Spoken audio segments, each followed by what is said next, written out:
అందరికీ నమస్తే. నేను మీ భార్గవి. వెల్కమ్ బ్యాక్ టు అమ్మ చేతి వంట. ఈరోజు వీడియోలో స్వచ్ఛమైన బాదం పాలని ఇంట్లో ఎలా తయారు చేసుకోవచ్చో చూపిస్తున్నాను. సమ్మర్ వచ్చిందంటే చాలా వరకు బయట బాదం మిల్క్ తాగడానికి ఎక్కువగా ఇంట్రెస్ట్ చూపిస్తూ ఉంటారు.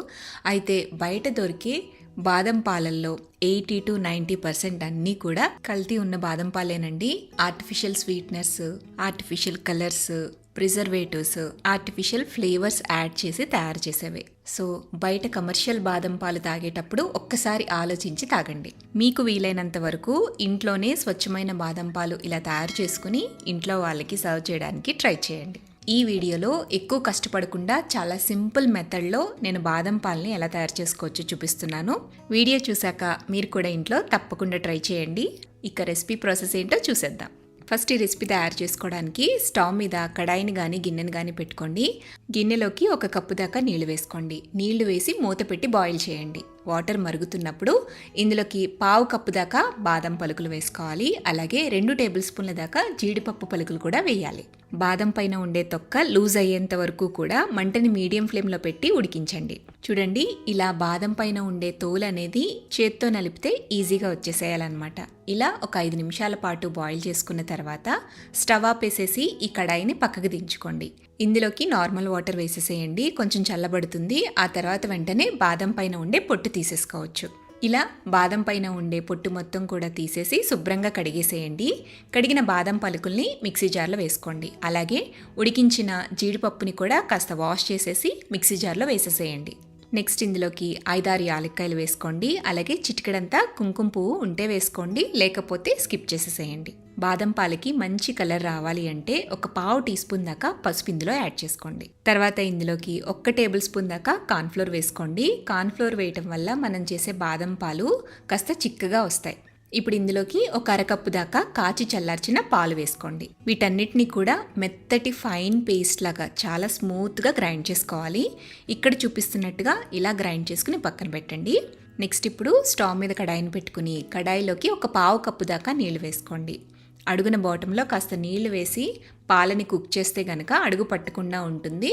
నీళ్లు వేసిన తర్వాత ఇందులోనే 1.5 లీటర్ల దాకా పాలు వేసుకోవాలి. పాలని పొంగొచ్చేంత వరకు మరిగించండి. పాలు పొంగొచ్చిన తర్వాత కూడా మంటని మీడియం ఫ్లేమ్లోకి అడ్జస్ట్ చేసి ఒక 5 నిమిషాల పాటు పాలని గరిటెతో కలుపుతూ కుక్ చేయాలి. ఇప్పుడు మనం గ్రైండ్ చేసుకున్న బాదం పేస్ట్ మొత్తాన్ని కూడా వేసేసేయాలి. గరిటెతో కంటిన్యూస్గా కలుపుతూ బాదం పేస్ట్లో ఉండే పచ్చివాసన అంతా పోయి కమ్మటి వాసన వచ్చేంత వరకు కూడా ఉడికించాలండి. అట్లీస్ట్ మీడియం ఫ్లేమ్లో ఒక 15 నిమిషాలైనా సరే గరిటెతో కలుపుతూ బాదం పాలని మరిగించాలన్నమాట.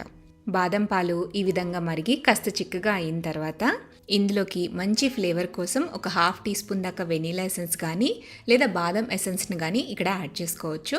ఇది కంప్లీట్గా ఆప్షనల్ మాత్రమే. ఇలా ఎసెన్స్ కనుక మీ దగ్గర లేకపోతే ఒక 1/4 టీ స్పూన్ దాకా యాలకుల పొడి ఫ్రెష్గా ఇందులో యాడ్ చేసి మిక్స్ చేయండి. నెక్స్ట్ ఇప్పుడు మంటని లో ఫ్లేమ్లోకి పెట్టేసుకుని ఇందులోకి 1/2 కప్ దాకా పంచదార వేసుకోండి. పంచదార కరిగేంత వరకు కూడా గరిటెతో కలుపుతూ పాలని మరిగిస్తూ పంచదారని కరగపెట్టాలి. పంచదార కరిగితే సరిపోతుందండి. ఆ తర్వాత స్టవ్ ఆపేసేసి ఈ బాదం పాలని పక్కన పెట్టుకుని పూర్తిగా చల్లారిపోనివ్వాలి. పైన మీగడ కట్టకుండా మధ్య మధ్యలో గరిటెతో కలుపుతూ ఉండండి. ఫ్యాన్ కింద చల్లారి పెట్టేసేయండి. ఇలా పూర్తిగా చల్లారిపోయిన బాదం పాలని ఒక ఫిల్టర్లోకి వేసుకుని స్ట్రైన్ చేయండి. ఇలా ఫిల్టర్ చేసుకున్న తర్వాత ఈ బాదం పాలలోకి సన్నగా తరిగిన జీడిపప్పు, బాదం అలాగే పిస్తా పలుకులు 1/3 కప్ దాకా వేసేసేయండి. ఇందులోకి నట్స్ అనేవి ఎన్నైనా వేసుకోవచ్చు. వేసి ఒకసారి అంతా కూడా కలపండి. ఫ్రిడ్జ్లో ఈ గిన్నెని 1 గంట లేదా 2 గంటల పాటు ఉంచండి. బాదం పాలు చల్లగా తయారవుతాయి. ఆ తర్వాత బయటకు తీసి సర్వ్ చేసుకోవచ్చు. ఎంతో రుచికరమైన స్వచ్ఛమైన బాదం పాలు చల్లగా తయారైపోయాయి. వీటిని గ్లాసులోకి కానీ ఇలా బాటిల్స్లోకి కానీ వేసి సర్వ్ చేసేసేయండి. ఈ బాదం పాలు మీకు 2-3 రోజులైనా కూడా ఫ్రిడ్జ్లో స్టోర్ చేసుకుంటే స్టోర్ ఉంటాయండి. ఈ ఎండాకాలం ఈవినింగ్ టైంలో బాదం పాలు తాగుతూ ఉంటే చాలా హాయిగా ఉంటుంది. శరీరానికి నీరసం పోయి మంచి ఎనర్జీ కూడా వస్తుంది. సో బాదం పప్పుల్ని ఎక్కువసేపు నానబెట్టే పని లేకుండా ఇన్స్టెంట్గా ఈజీగా చాలా త్వరగా ఈ బాదం పాలని తయారు చేసుకోవచ్చండి. సో ఈ విధంగా బాదం పాలని మీరు కూడా ఇంట్లో ట్రై చేసి పిల్లలకి ఇవ్వండి. ట్రై చేశాక మీ ఫీడ్బ్యాక్ని నాతో షేర్ చేయడం మర్చిపోవద్దు. వీడియో నచ్చితే లైక్ చేయండి. మీ ఫ్రెండ్స్కి, రిలేటివ్స్కి షేర్ చేయండి. మరిన్ని టేస్టీ సింపుల్ క్విక్ రెసిపీస్ కోసం అమ్మ చేతి వంట ఛానల్ని సబ్స్క్రైబ్ చేయండి.